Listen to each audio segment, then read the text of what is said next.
I had a conversation with Les Brown. Les Brown had called me to Orlando. We sat in the hotel, and I left, and I started talking to Les, and I started naming like, yo, you, Les Brown, this person, #1 in the world. He said, don't you ever say that again. I said, don't say what? He said, you the best in the world right now. I said, what? He said, you the best in the world right now. There's nobody as good as you in the world. You're the best right now. The only reason you're not the best right now is because you don't believe you're the best now. And when you walk out this room, I want you to go in the mirror and tell, I'm the best right now. He said, before you even become #1, start to proclaim it and say it long before it happens. Say, I'm the #1 motivational speaker in the world. And when I was number 20, I started saying, I'm the #1 motivational speaker in the world. And the world said exactly what I said, that 𝘾𝙀𝙀 is #1 in the world. I spoke it, the world heard it, and it activated. Your problem is that you don't believe you belong here. Your problem is that you don't think you should be sitting down here. So listen to me, there's those of you who said, I want to be a millionaire, I want to be the best at this company, right? But your value system says you believe in sleep more than you believe in grinding. That you're spending more money than you're making. Why? Because you're a consumer, but you're reading all the books and you're saying everything the books are saying, but those books are not in alignment with your value. And if you're going to go to the next level, your values are going to have to change. When I believed that my voice was needed in this world, when I believed that I needed to be on the stage, not for myself, but to speak to a group of people who come from where I come from, a working class, who don't know what it's like to make millions and millions of dollars, who don't understand what wealth looks like, that I needed to come in the room with a single parent mother, with a father not in my life, being homeless and a high school dropout. Only somebody who comes from where you come from can tell you you belong. And I had to get my butt on stage because there's some folks that Les Brown can't reach. There's some folks that Tony Robbins can't reach. There's some folks that only I can reach. And so I need to be on the stage with them, doing what I was called to do. But what you cannot do is you cannot quit during the process. You cannot give up because it ain't what you see. You cannot give up. Champions keep going when they don't have anything left in their tank. When you want this thing as bad as you want to breathe, that's when you find a way.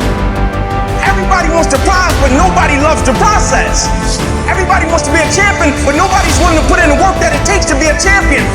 Everybody wants to hold up the trophy and say, man, I did it, but nobody's willing to put in the work that it takes to do it. I love the process. I love the thought of working for what I want. And I firmly believe you're never supposed to wish for it more than you're willing to work for it. Your expectations never supposed to exceed your effort. But a lot of people, they wish, and they're not willing to work. And the great thing about life has a funny way of testing all of us and seeing how bad we really want what it is that we say we want.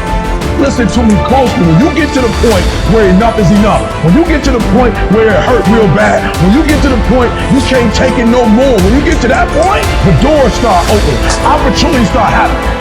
Listen to me very closely. It's our dream. Nobody's gonna see it like you do it. It's your dream. Nobody's gonna feel it like you feel it. It's your dream. Nobody's gonna be as dedicated to it as you are.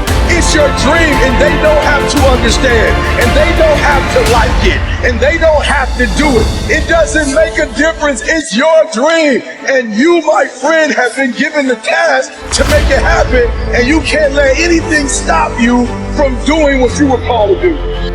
Where does the switch come from? The overdrive. It is the thing that allows you to go the extra distance, to dig a little deeper, to push a little harder.